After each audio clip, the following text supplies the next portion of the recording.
Question number आप 3 और 4 अगर गौर से देखते हैं तो लगभग सेम है।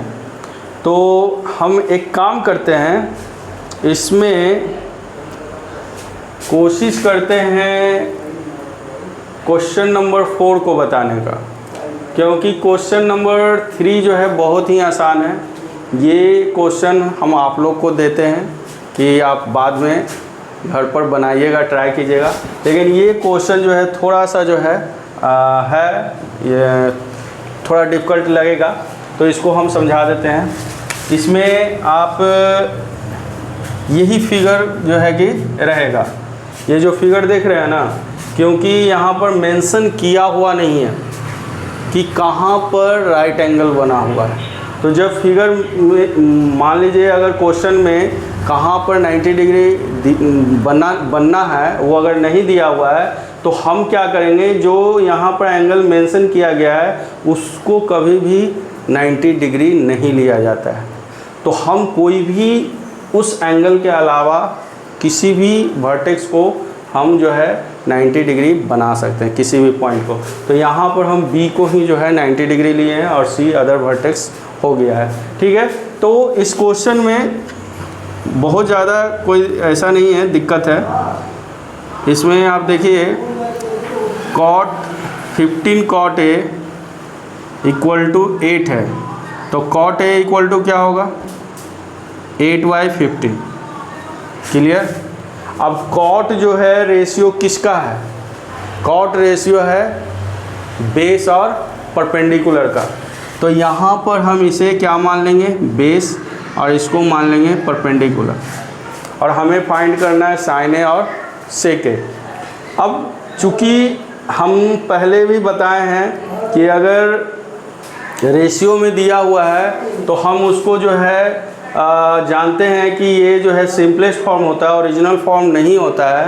तो हम उस तरह से भी h मानकर, रेशनल फैक्टर मानकर जो है इसको हम बना सकते हैं, और नहीं तो डायरेक्ट भी 8 और 15 भी ले सकते हैं। इससे आपको ज़्यादा कोई समस्या नहीं होगा। तो अगर हम यहाँ पर रियल में b को 8 मान लिए और p को 15 मान लिए, ठीक है, तो h का वैल्यू क्या हो जाएगा, देन h इक्वल टू, यानी h square equal to P square plus B square. Yes, P square plus B square, very good.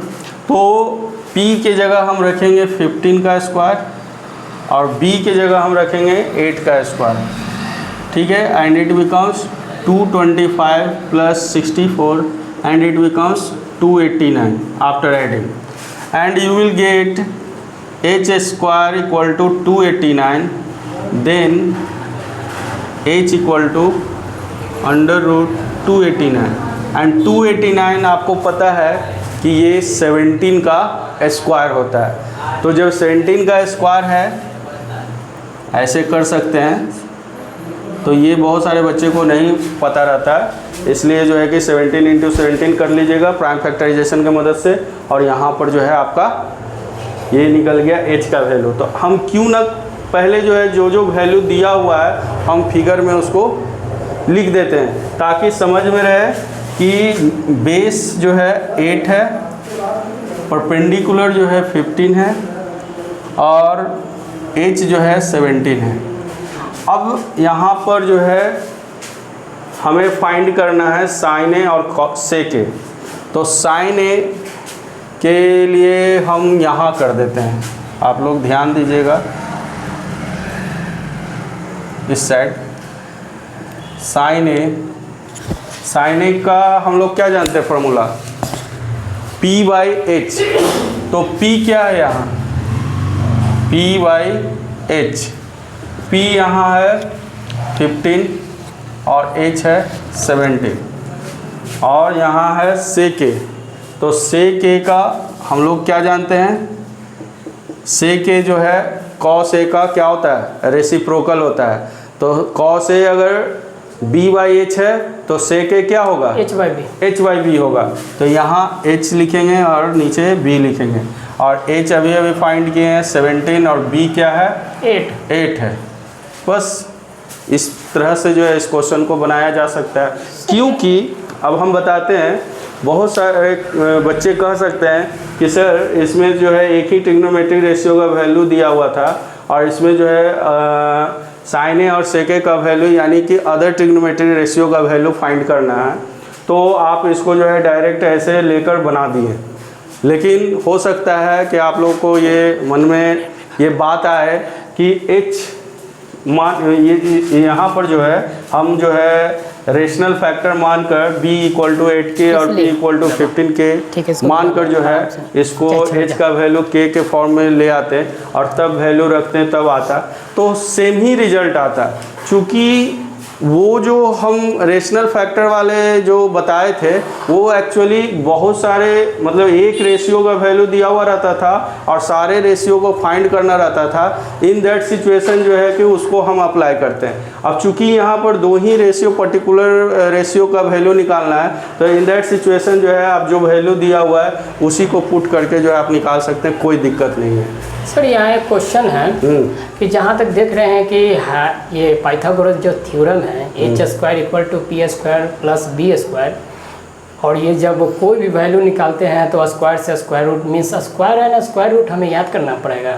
Yes, आपको 1 to 30 जो है आपको स्क्वायर 1 से लेकर 30 तक हर एक का स्क्वायर याद करना पड़ेगा। अगर कहेंगे तो आपको हम लिख कर भी दे देते हैं, याद कर सकते हैं, और नहीं तो बुक में अवेलेबल है तो वहाँ से भी जो है कि आप या गूगल पर भी सर्च करके भी जो है कि या खुद से मल्टीप्लाई करके भी बहुत देर से देख रहे हैं सर, ये स्क्वायर है तो स्क्वायर रूट आ ही रहा है। हाँ बिल्कुल, बहुत चीज़ों बहुत का पता है, बहुत का नहीं पता। हाँ, जैसे हम बताते हैं कि अगर मान लीजिए ए स्क्वायर इक्वल टू 16 है, ठीक है, तो ए स्क्वायर अगर 16 है तो 16 कहीं ना कहीं जो है कि स्क्वायर के फॉर्म में 4 स्क्वायर होता है, ठीक है।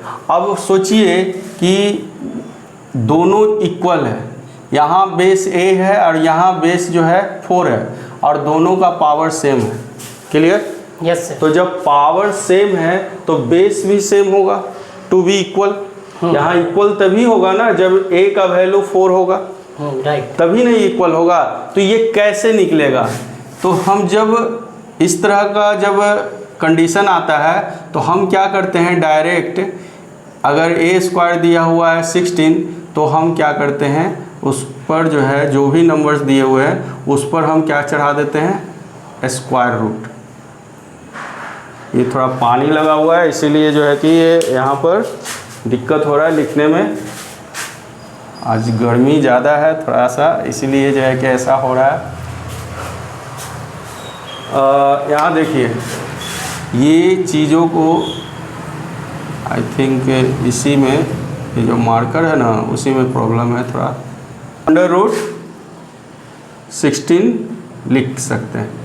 अब इससे क्या फ़ायदा हुआ कि ये डायरेक्ट जो है हमें ये बेस क्या है वो पता चल जाएगा, ठीक है। क्यों? क्योंकि जब हम कोई भी नंबर को स्क्वायर रूट में रखते हैं तो देखते हैं कि ये परफेक्ट स्क्वायर है कि नहीं। अगर परफेक्ट स्क्वायर नहीं है तो जैसे है वैसे ही रहेगा। अगर ये परफेक्ट स्क्वायर में है तो हम इसको प्राइम फैक्टराइजेशन के मदद से हम जब प्राइम फैक्टराइज करते हैं, अगर इसको प्राइम फैक्टराइज करेंगे तो इस तरह से आप देखिएगा ये निकलेगा। तो 2 इंटू 2 इंटू 2 इंटू 2, तो जितना भी पेयर बन रहा है स्क्वायर रूट में क्या होता है कि जितने भी नंबर का पेयर बन रहा है वो एक ही बाहर निकलता है। यानी यहाँ पर हम देख रहे हैं 2 पेयर बन रहा है कि नहीं, जोड़ा। तो एक जोड़ा से 1 निकलेगा, दूसरे जोड़ा से 1 निकलेगा। इसका मतलब क्या हुआ कि ए का वैल्यू 4 हुआ। तो ये सब तो बेसिक चीज़ है जो आप लोग पहले भी जानते ही थे, लेकिन हम कहना ये चाह रहे हैं कि जब भी ऐसा सिचुएशन आए कि किसी नंबर का स्क्वायर इक्वल टू कोई नंबर है, कोई कांस्टेंट नंबर है, तो उस जो वेरिएबल नंबर है उस पर जैसे ही स्क्वायर हटाते हैं तो क्या करते हैं, दूसरे तरफ हम स्क्वायर रूट चढ़ा देते हैं, ठीक है। और इस तरह से जो है कि आपका इस टेक्निक से हम पता कर सकेंगे कि इसका स्क्वायर रूट का क्या है वैल्यू। हाँ, क्योंकि बहुत सारे तो याद नहीं ना कर सकते सर। आपने कहा 30 और स्क्वायर, हाँ बिल्कुल बिल्कुल बिल्कुल। कैसे तो इस जो स्क्वायर रूट निकालने के लिए जो है आपका एक तरीका तो ये है प्राइम फैक्टराइजेशन मेथड। ये बहुत आसान मेथड है जिससे आप स्क्वायर रूट फाइंड कर सकते हैं, क्योंकि इसमें सिर्फ पेयर का ध्यान रखता है। और ये जो क्वेश्चन नंबर 3 है, क्वेश्चन नंबर 3 जो है ना बिल्कुल इसी के जैसा है, ठीक है सर। ये जो क्वेश्चन नंबर 3 है इसको होमवर्क में करके लाएंगे, अगर कोई दिक्कत होता है तो पूछ लेंगे नेक्स्ट। बिल्कुल बिल्कुल, आप इस क्वेश्चन को हम दिए ही हैं आपको बनाने के लिए, आप इसको बनाइए, बहुत आसान क्वेश्चन है। और फिर भी दिक्कत होता है तो फिर नेक्स्ट क्लास में जो है हम इसको बता ही देंगे। चलो ओके सर, नोट डाउन करते हैं। हाँ, नोट डाउन कर लीजिए।